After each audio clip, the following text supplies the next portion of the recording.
everybody, good morning and welcome to our video Twilight Tour in this beautiful morning here at the Organic Crops Unit.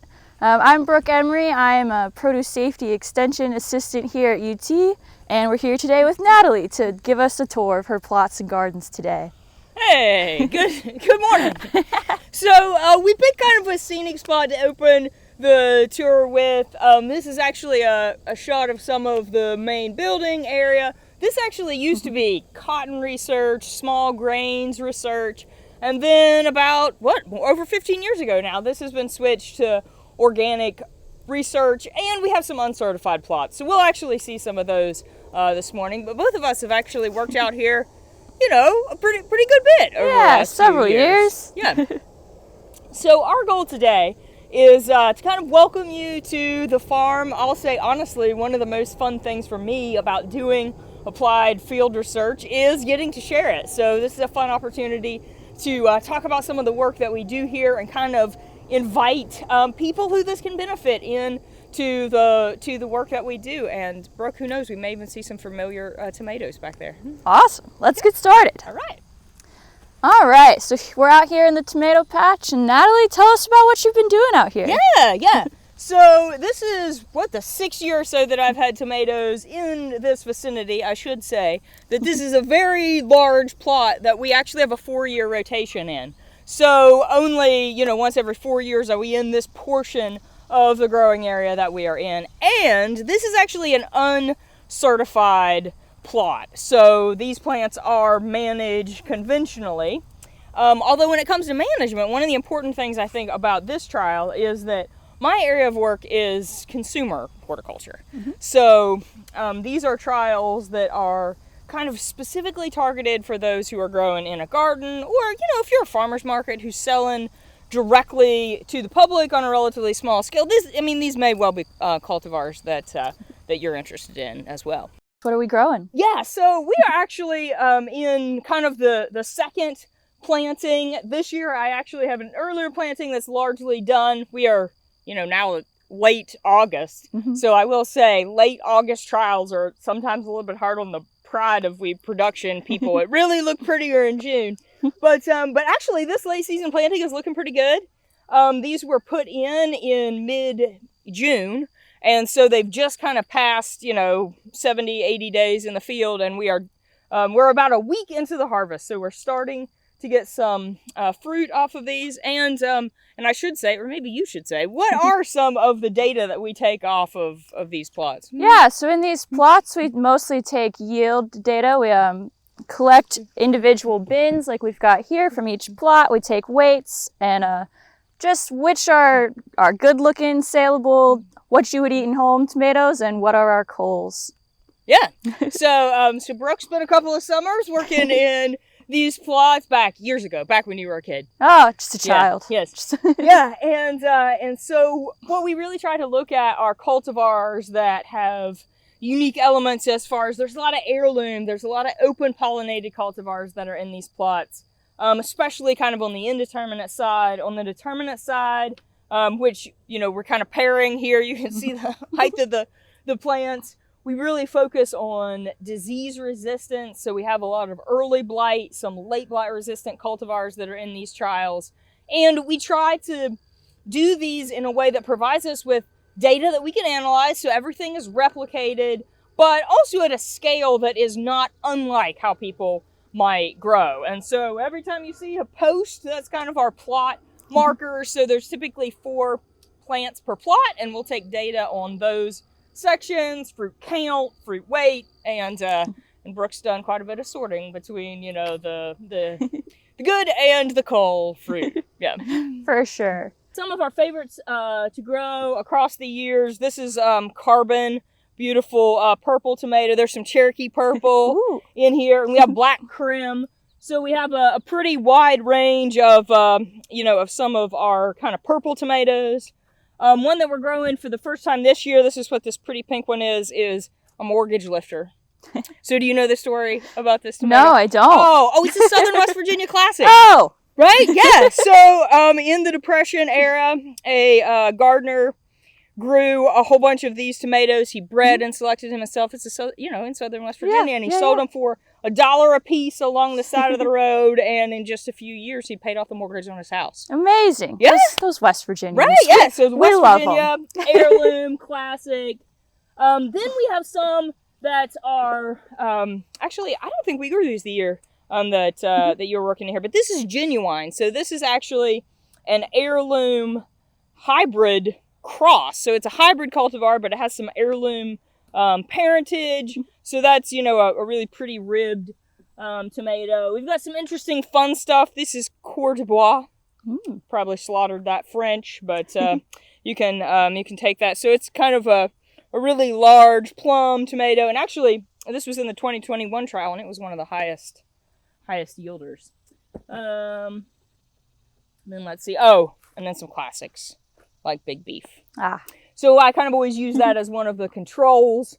You know, grow it every year to kind of compare yields, and it's, you know, a standard garden. Pretty good disease resistance, pretty good productivity, you know, kind of good across the board. And then over on the determinant side, Celebrity is kind of the control that we always use. Now these, of course, haven't started, or haven't gotten very much yield off of them, but the older set over there, we had really good determinant tomato yields this year. So we grew Mountain Fresh Plus, Celebrity, BHN 589, BHN 871 as a really pretty yellow tomato. So it was, you know, I don't think that there was a winner. I think those were all really consistent yields across those cultivars. Well, awesome. Thanks for telling us about the tomatoes, and let's move on to the flower trials. All right. All right. So once again, Natalie, tell us what we're looking at and what are the goals of this beautiful flower trial. Yeah. So this is actually just kind of a pre-trial year. I and some colleagues have a specialty crop block grant, which will be focused on cut flowers. It actually doesn't start till this fall, but you know, I kind of got excited and naturally. Yes, planted a few flowers this year. So in front of us we have a zinnia cultivar trial, and you can kind of also see back behind us the first planting of the sunflower trial. So when it comes to cut flowers, we have growers growing everything from bulbs to kind of these standard warm season annuals, and we were just kind of getting our feet wet with a few of the annuals this year. Well, awesome. Well, this little look-see study, what can you say are your favorites to start off the summer? Yeah, so this has been fun because it kind of gave us a chance to grow a range of cultivars and kind of look at size and stem count. So actually the plants and these were transplanted in the early part of May. So, you know, we still have some pretty blooms, but they are, you know, they are on the downside of their season. But we've been able to kind of look at pest and disease issues to be able to plan next year and get a glimpse of a lot of different cultivars. So behind us, we can see these are an Oklahoma salmon. You can see kind of a smaller bloom size. Right here in front of us is Queenie Lime Red. We actually we did these. Yeah, I remember those ones. I loved them. Yeah. So they're kind of our modern hip variety, if you will. And then we have some larger blooms. I actually picked these from a little bit further up in the trial. These are some Benary large white, large orange, you know, an all fall collection to start the trial. So what we've seen, not surprising, is that our stem count is higher on these smaller blooms, but we really just have, you know, nice stems, beautiful blooms on some of these larger ones. So we want to be able to help growers kind of select the cultivars that give them what they need for their customer, for their growing situation. All right, so here we have the sunflower portion of Natalie's cut flower trial. And once again, tell us what we're looking at. Yeah, so this is actually the second planting of sunflowers. These are just a beautiful piece of the trial. I've had so much fun growing these this year. And once again, just kind of a pre-trial, getting ready for next year. But we're actually standing in a spot that really shows us some of the difference between the types of cultivars that we have, options for growing for sunflowers. So for cut flowers, it's been a huge area of growth over the last few years. And what we have are really beautiful examples of branching. So you can see this is buttercream. This is one of my favorites. Multiple stems here, multiple blooms, and that would be what we would think of as kind of traditional. Okay. You know, there are some non-traditional elements of a cultivar like this because lower pollen, you know, for good kind of cut flower, don't drop a lot of pollen on the table. These are day neutral, so you can see they're performing well in the later part of the season, but a pretty traditional look, and these will continue to grow. Mm-hmm. Right next to us we have an example. This is a double quick orange, just starting to bloom, and this would be a single stem, right? So this is kind of so just one flower per stem on these. Yeah. And this would be kind of what has been bred more for, florist quality. And so you can get as long a stem as you want. Actually, these would be probably about where folks would be starting to pick them. You can store those in a cooler until they're really ready to go. So this is kind of a good contrast. So we want to give you a little bit of a tour of some of our cultivars. This first trio gear was a combination of branching and single stem, pollen, and pollenless, and we just want to show you a few snapshots. This is a single stem pollenless cultivar called Sunrich Summer Provence, very classic look. You can see there another single stem. This is Pro Cut White Knight, and you can see that would actually be pretty close to harvest right there. One of our smaller or dwarf cultivars that we had in the trial, this is Firecracker, which is also pollenless and just about a 3-foot tall plant. Another one on quite the short side, a 1 to 3 foot tall plant that's low pollen, would be Teddy Bear, really common for our gardeners. Still on that double, but now we're talking about a taller single stem. This is Double Quick Orange. And now we move more into the branching cultivars that we had in our trial. This is Buttercream, which is typically a 4 to 5 foot plant. You can see there multi-stem, a whole lot of blooms, a really pretty clear, very, very light yellow, a day-neutral cultivar, so really widely adaptable. Another one of the branching cultivars that we really enjoyed in the trial, we've actually grown this before in some of our home garden variety trials in previous years, but this is actually Strawberry Blonde.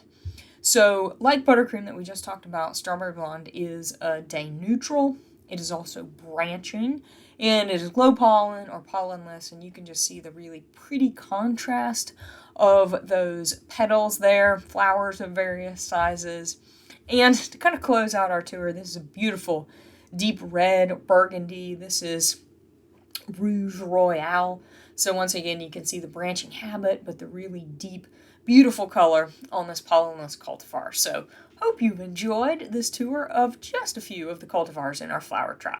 Well, Brooke, it's really been fun to be able to show y'all a little bit of a snapshot of some of what I'm doing here at the research farm. Thank you again. Yep, thanks.